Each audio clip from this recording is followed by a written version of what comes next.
I'd love to do a little bit back to the future as we talk about climate.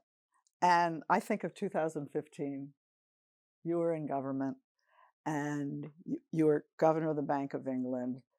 The Sustainable Development Goals were agreed. The Paris Agreement was agreed. Pope Francis gave us the Laudato Si, imploring us to care about the earth and the poor. You started TCFD with Mike Bloomberg. That was 2015. Tell us your view of the progress or lack thereof since then, how you feel now versus how you felt then. Well, I feel that a tremendous amount of progress has been made. I'm very conscious, as I think we all are, that, well, the level of clean energy investment has been going like that. It needs to keep going. It needs to keep compounding at incredible rates. So, but a lot of the groundwork began in 2015 and has been laid. And then the question is going to be, how do we amplify it as a society? What's the role of government policy? What's the role of philanthropy? And what's the role of private capital? Just a couple very quick things, Lynn. As you said, TCFD, a voluntary effort, basically of the corporate sector and the financial sector. Now that's being mapped into mandatory standards in most major jurisdictions, and it will happen eventually. It will happen in the U.S. Secondly, one of the things I learned from Peter and Tim Geithner, under pressure in a crisis, plan beats no plan, right? And we now have over 6,000 companies that have 1.5 degree transition plans. And this year we will have over 100 trillion of balance sheet in the financial sector with transition plans. What does that mean?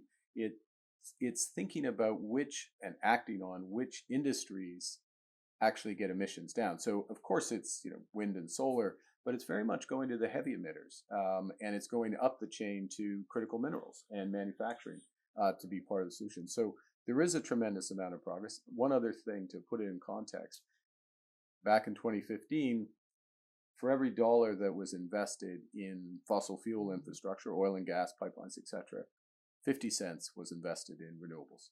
Today, it's $2 renewables, $1 fossil fuels. So we've seen that change. The key thing, it needs to keep going. So finance is moving, business is moving, but it's all part of a bigger picture, and policy needs to move at that speed as well. Okay, so Peter, you're heading up OMB, and now you're a giant on Wall Street. So you understand capital markets, its power, as well as its weaknesses. If you could write the policy that would turbocharge the capital markets, because we know that they are the greatest force for change. When we get the capital markets moving in a direction, change happens. And the Council for Inclusive Capitalism really focuses on reform of the capital markets. But specifically with the climate agenda, if you could write and get through the politics, and that's a big if, what would your best policy ideas be?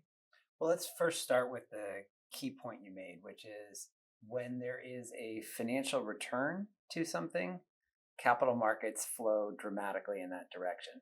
And we've done some original research. There is a penalty to emitting, all else equal, within a sector, controlling for everything else, to emitting more rather than less. Your price earnings ratio is lower, or your other metrics of firm value. But on average, the effect is very small. And so it's there, but it's just not sending a very potent signal right now.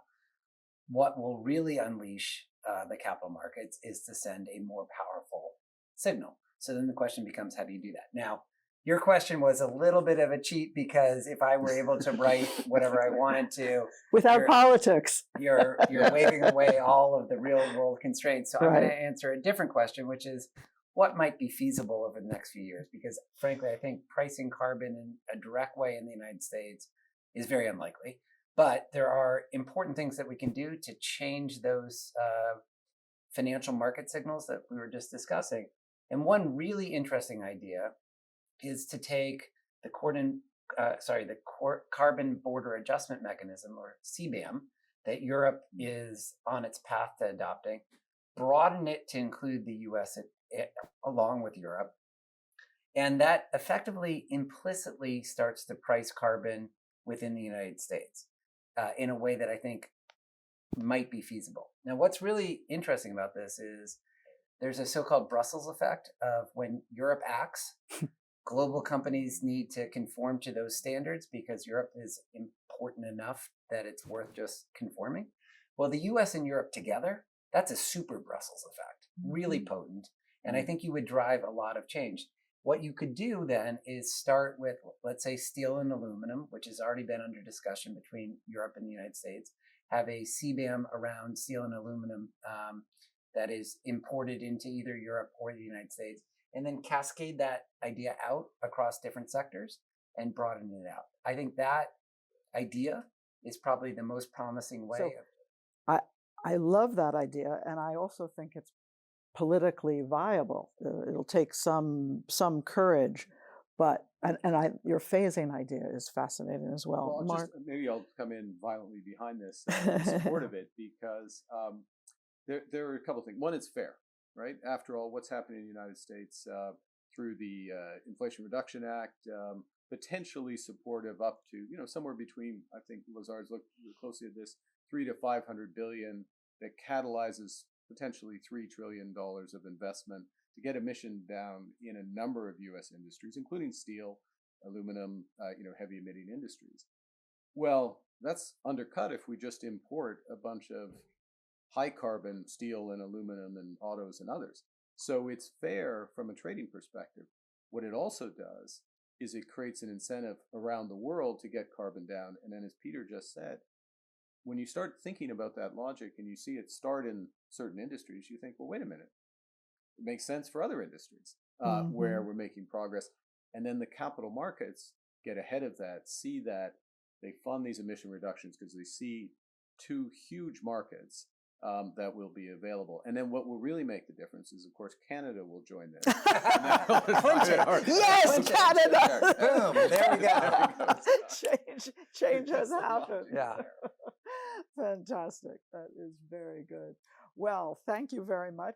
From the Vernon Jordan Room in the offices of Lazard in New York City, thank you for giving us some of your time.